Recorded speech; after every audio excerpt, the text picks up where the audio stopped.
I'm Pat Henry, founder of Organic Stretching. People often ask, what in the world is organic stretching?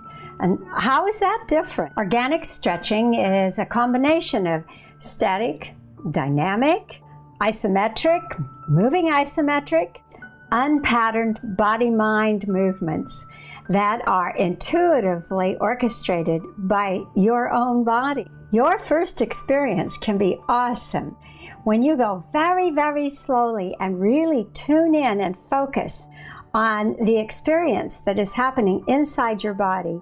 It becomes a meditation. Over time, you'll actually begin to generate internal energy as you work. The first step in the 7 steps of organic stretching is developing an awareness of our bodies, an inner awareness, like never before.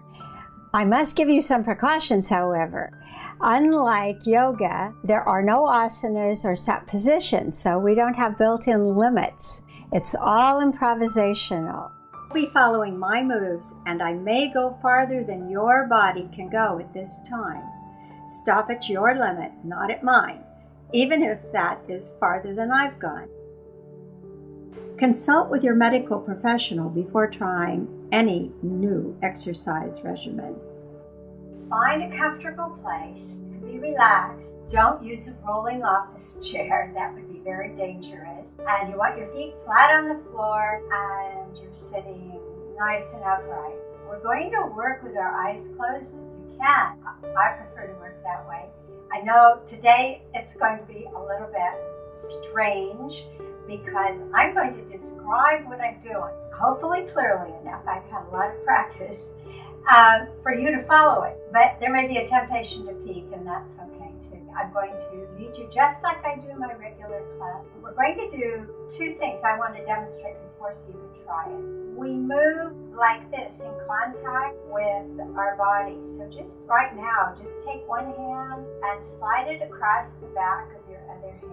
We're not pushing hard, but this hand, the one on top, can be quite relaxed because the lower one is supporting, and we stay in contact like this. So I'm always taking you from one point of contact. At this point, I'm using the base of the thumb, and then I'm using right on the heel of the hand or the back of my little finger. Listen carefully for what I'm using and where I'm going, what direction I'm going. When we go down to the floor, we're looking for a big flex in our hips when we do that. In order to get that big flex really deep, and actually I think it's deeper than we get in yoga when we're sitting on the floor. I think we have the potential to go even deeper.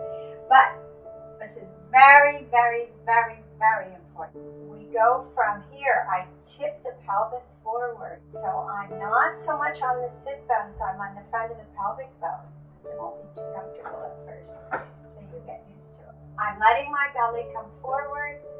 I'm supporting one hand or 2 hands when I do this kind of work. And see how flat my back is. I come straight up right from the tailbone. I think about elongating. I am pushing the upper part of my chest out and up. Not like this. I'm not arching my back. I'm making my back really flat.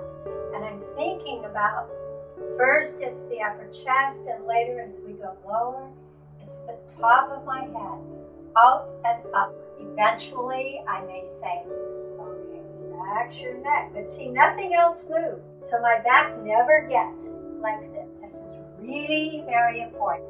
Promise me that you'll make sure to do that. We're going to start. My eyes are closed. I have no idea what I'm going to do. My body is going to be telling me what it wants to do. And as I do what it says, but I don't even think about it, the body just goes. I will report to you. And literally sometimes I'm saying, oh, my hand just did this. Like it's a disembodied kind of object. Here we go. Few deep breaths. Release and relax.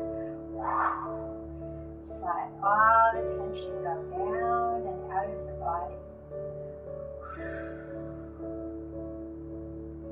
And And my right hand just came up on the heel of the hand. So the palm is facing forward and the heel is kind of pushing a little bit into the thigh.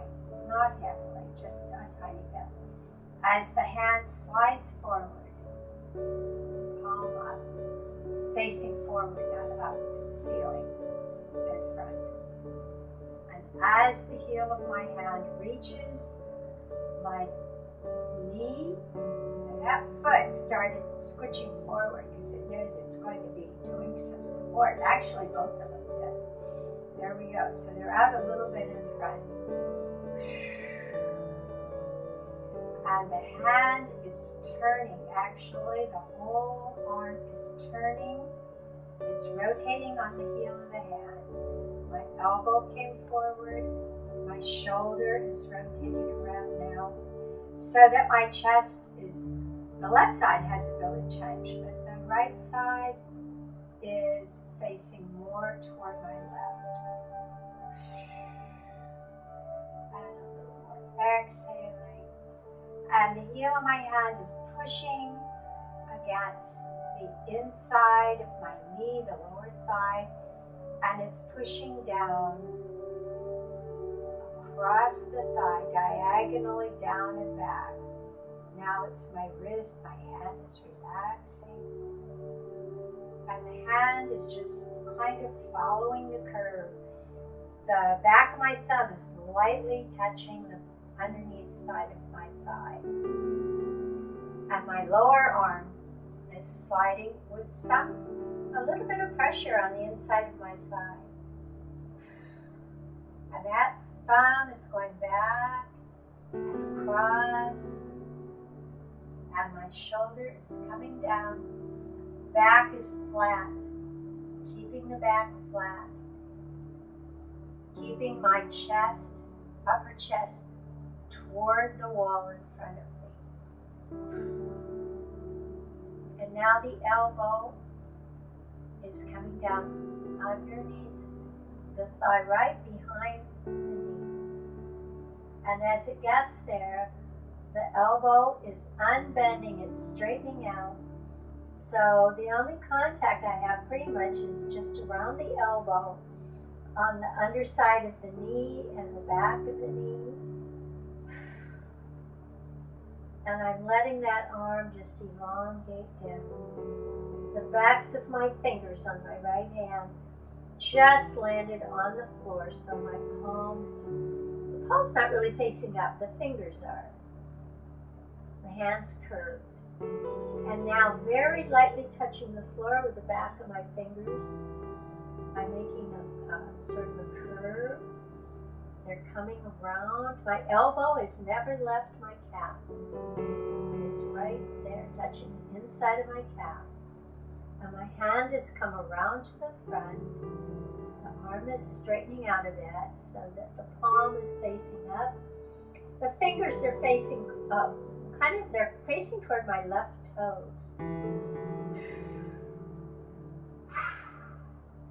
And my back is enjoying this really nice long stretch. And now with some of the support for my arm on these fingers that are on the floor, I'm letting my shoulder slide down to my limit. It's going down to the limit on the inside of my knee.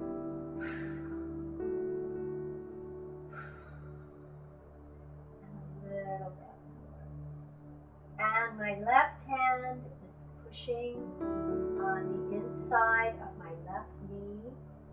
On the top, the fingers are over the top.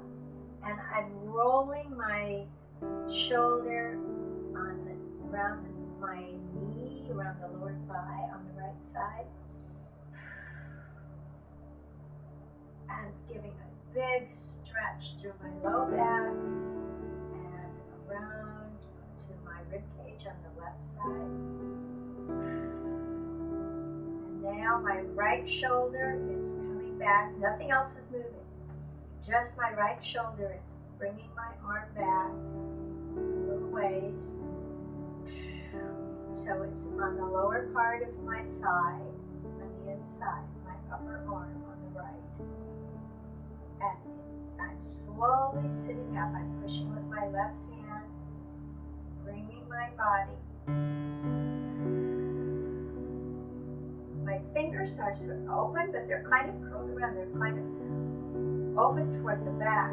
Palm is opening up, but the fingers are more toward the back. And now my elbow is coming along the inside of my knee.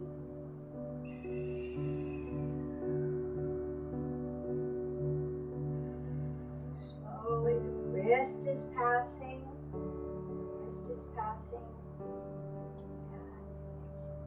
wrist is just on the inside of the knee. Back of the hand is coming on the inside of the knee. And now my right shoulder is coming up. The hand is sliding across the inside of the thigh, coming up onto the thigh as I'm totally straight again, sitting straight up.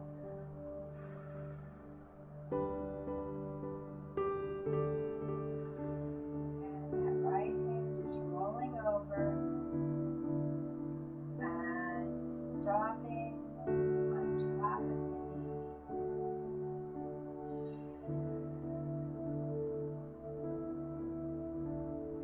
Very still and pay attention inside.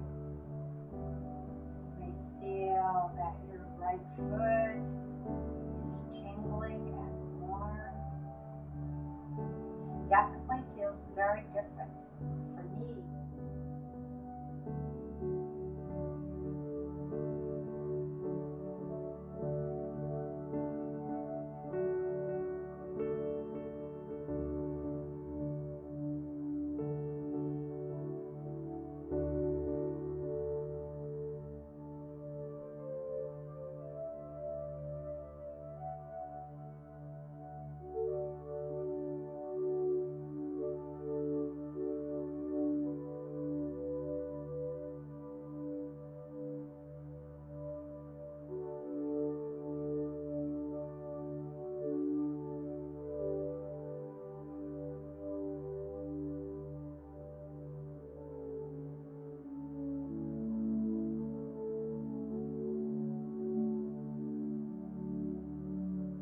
Lisa, you are right.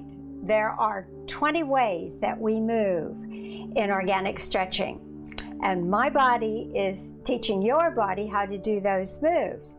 Instead of me talking to your brain and you're trying to remember what we did, my body's talking to your body and we're letting the learning happen at that level.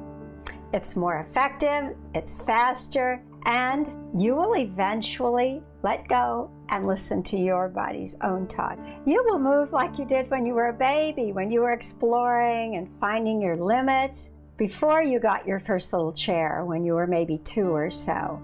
That's about the time that you learned to sit properly and you began losing your flexibility. Our bodies have been controlled by our furniture, by the tools we use, and by the tasks we're doing ever since. Let's try another round of movements with the eyes closed, and I'll be leading you like I did before. With our eyes closed again, relaxing into the floor. And my left hand is turning to the outside, to the side of the hand by the little finger. And the palm is facing toward my body. And it's rolling over onto my knuckles. I'm bringing the elbow in. This is the left hand. And left elbow. The left elbow is coming onto my hip. And the arm is bending. And it's bringing my hand onto my left shoulder. Arm is all close to my body as it comes in. So now with my hand over my shoulder on the left side, and the arm close, I'm keeping the arm as close to the body as I can. And right now the hand has gone a little further over the shoulder, and my back of my hand, my wrist wrist is right underneath my jaw on the left side. And it's coming up and it's taking my head with it. Just relaxing my neck. And letting the hand lift my chin. And now the hand let go of my shoulder. And the side of my hand is right on the side of my jaw on the left side. And the wrist is rising, pulling the back of my fingers over my ear, over the side of my head, up on the top of my head. And as it goes, my bicep has come in right on my cheek. My fingers are over the top of my head and taking a hold of the base of the skull. If you have a shoulder problem, okay, what you want to do is take the opposite hand, the right hand, and take a hold of your left arm and lift it and let your left arm totally relax. Don't use any muscle on the left side. And then release a little bit and let your fingers come down further. My wrist is resting on the side of the top of my head, and my cheek and my bicep are supporting each other. And my right hand is pushing a little bit on the inside of my right knee. And it's making a stretch from my right knee to my left elbow. My left hand is pulling up on the back of my head. So there's support for that left arm. Not in a painful place. And I'm letting that left elbow continue to move. My head is staying put. The hand is rotating on the back of the head. And the elbow is going way far around. It's reaching around behind. And my head is turning against my hand, so my ear has come underneath my left thumb. And my head is leaning over, the neck is stretching on the right side. My hand's releasing, the fingers are coming around the crown, this edge of the crown, and the heel of the hand is passing, bringing the chin onto my left shoulder, bringing my left shoulder under the chin. And with the back of my hand, I'm supporting my head at the base of the skull, with my chin supported on my shoulder. And letting my head just make some very small moves. All that support. The chin's coming up just a little. And the head's rolling over so that it's on the jaw. The cheek is almost on my left, my left wrist. I'm right to the back of the cheek, not right on the cheek. The back of the cheek is resting on the back of my hand. And the head is straightening up. The fist is coming down the side of my neck on the right side, the left fist, and over my collarbone, and onto my upper chest. And there's a little pressure there as the back of my thumb comes across. It's coming across the upper chest. Elbow's gone down, and it's pulling my fingers down my ribs on the left side. And that elbow is pulling around to the back, and my hand is turning over so that the fingers are pointing toward my right side, and the back of the hand is sliding across at my waist, those fingers. Those fingers are over my hip bone on the right side, my left hand fingers. So the back of my fingers are pulling my left shoulder back, and my right hand is pushing on the inside of the knee to make a very big turn from the sacrum all the way to the top of my head. A big corkscrew, big spiral. Oh, and that right hand's just turning over, so the palm is open. And the wrist is coming down to the inside of the knee. My right heel came up when I did that. And the right elbow's coming down on the thigh and sliding out to the knee. I didn't expect that. And the hand turned over and is coming down. Actually, the hand's taking a hold of my right calf. And now the back of my left hand is coming diagonally across my back, up into my armpit, around the front of my shoulder, so on the left side, and the hand is turning over so that its fingers are going across the top of the shoulder, and the palm is around the front of the shoulder. And as that releases and my body comes back, it's pulling my right hand up, and my right foot is going down back down on the floor.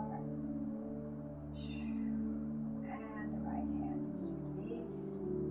The left hand is sliding down the side of my body, coming down onto my hip and out onto my thigh. And this time, again, with your eyes still closed, if you take notice, the last time for me, the right side seemed to be more full and alive. And this time, my left leg definitely feels larger than the right. The whole left side feels like it's brought some extra life with it. That's what the body mind moves do. That's what these are. It's your body talking to your mind. It's your body reporting to your mind what is going on out here in the extremities, what kind of support the body needs in the way of emissions, emissions from the brain, information going out, back and forth. For this seated work, I have been using a small stool like this one. I want my thighs to be fairly parallel with the floor and my feet flat on the floor. I want a small seat, no back, and no arms, so that I can rotate deeply. I can drop my leg down the side of the stool, and enhance the depth of those rotations in my torso. Rotational work is something our bodies long to do. It keeps the spine open and free. And a happy spine makes a happy you. It may surprise you to know that our spines are not designed to stack up like a bunch of bricks, one on top of the other. In fact, the brick on the top, the vertebra on the top, has a little hook on it. And the one below has a little sling that goes over the top of that. So that lower vertebra is suspended from the upper one. And there should be openness in between. Certainly there is a disc in there. But for most of us, we're always using the back with a lot of muscle that is pulling those vertebrae together and squeezing that disc, instead of using our bodies to create openness in there. And that openness will allow rotational movement. And believe me, your back is loving the chance to be able to do that. When the back is open, in that way, it permits a flow of information, more fluidity passing through the spine, and creates much more beautiful movement. We also work on the floor. You need a nice mat, some good cushioning against the floor, and you work. It can be up against the wall like this, Or you could have a sofa or a heavy chair so that if you put a lot of weight on it, it can support you without moving. Those are pretty much the options. Anyway, we want our knees at 90 degrees and our hips at 90 degrees. We do that so that we reduce the amount of muscle that we need. We are trying to stretch our connective tissue, not focusing on the muscles. So we start out lying on the floor, just relaxing down in. Let the back sink into the floor. And we're going to take the right heel is coming up off the wall. I'm coming up onto my toes on the right foot. And the knee is turning out. And sliding across. The heel just landed on top of my left ankle, my right heel. And it's resting right there for a second. The knee is coming in and turning the foot so it's pointing straight up. And the heel is coming up in front of the foot, front of the leg, sorry. Sliding up. So the only thing working here is that right hip.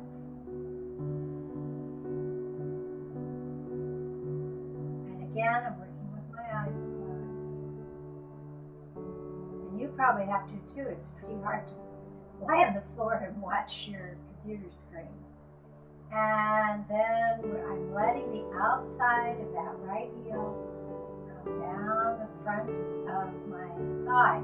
Now, today, that may be a little bit hard for you to do.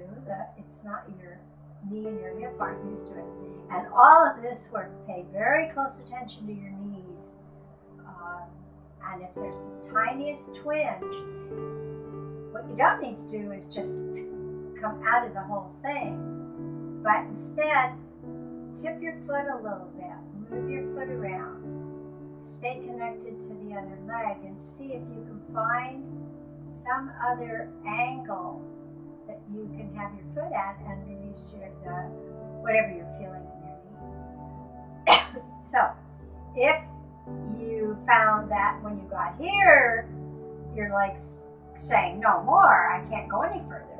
The thing to do then is take that hand and slide it over across the floor onto the hip, come up the hip, and take a hold from behind and pull that leg. Totally supported. You don't need to use your muscle except your arm. Your arm's working. Okay, so that you can get the heel over on the outside, or the top of the outside of your left thigh. That's the right heel and the left thigh. Okay, so if you're there, if you could, everyone else, whoever can already get their foot there, go ahead and slide your hand up and bring it along and slide it down to the right ankle. Take a hold of the foot around the ankle, the front of the ankle. My thumb is right by the arch, and I'm continuing to slide that foot. I'm staying connected, and I'm pulling that foot down as far as I can take it, as close to the pubic bone as it will go. And I'm going to bring my left hand up, over to my body, up onto my hip, onto my thigh, and around. And I'm taking a hold. Now I've got both of my hands holding onto my right foot. And most of that's now the left hand. And the right hand is sliding out along my calf, out to the knee, and the arm is straightening and pushing the knee away. At this point, if your foot isn't still in contact with your left leg, well, just have a hold of it wherever it is. If you can, and you can can bring it right in against your inside of your left leg, and that's fine too. So I'm going to slide this right hand up and let go with my left hand, reach around behind my leg, and take a hold and bring my foot onto the back of my thigh. Now my body went into a rather advanced state of this. Your goal is just to go as close as you can and use your arms to support your foot and your leg, but try and get your foot up against your opposite leg. And now that right knee is heading out and I'm holding on. I could let it go, but I'm not going to. What's happening is the top of my right foot is pulling against my left fingers, and it's giving me this great big stretch all the way down from that left shoulder, all the way down my left arm, and down the right side, also down to the knee. My left hip is up off the floor. I'm totally on the outside of my right hip. I'm pushing with my big toe on my left foot, a little bit of the ball of the foot. And releasing, coming back, rolling slowly back. Right knee is rolling up as my body moves back so that I'm flat on my back again. And still holding on with my left hand. I'm letting my right foot come underneath my left knee, on the back, and it's going over the top. And now my left leg is pushing up and my right leg is pushing down, the outside of my right ankle against the outside of my left knee. And it's slowly causing my body to roll to the right. Now I'm keeping as much of my left side down on the floor as will stay there. So I've got my elbow, part of my arm, my shoulders a little bit off the floor, and now that left foot is coming down, foot's on the floor, and I'm pushing with my right ankle, bringing the left knee down closer to the floor. More of my left side is coming up off, but I still have my hand on the floor. Oh, nice rotational stretch again. And now that left knee is rolling up. And I'm coming straight again. And my foot's down the inside of my calf. And coming to rest. Both feet on the floor. I'm straightening myself out.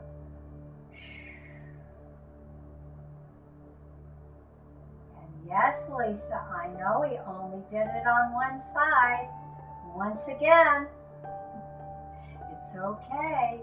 There we are. That's the way we work, and we're only limited by the imagination of our own bodies to take us to as many places as they can. This has been a mini class for you to try out some of the organic stretching movements, get the idea, and then to learn more along the way from my blog, from Facebook page, from other YouTube videos about this totally different approach to flexibility and so many more benefits. I invite you to see what some of my students from my studio classes have to say about their experiences. They were very happy to offer their thoughts for you. Remember that there is no guarantee that you will have the same experience. These are individual reports only. Watch this playlist to meet a few of them.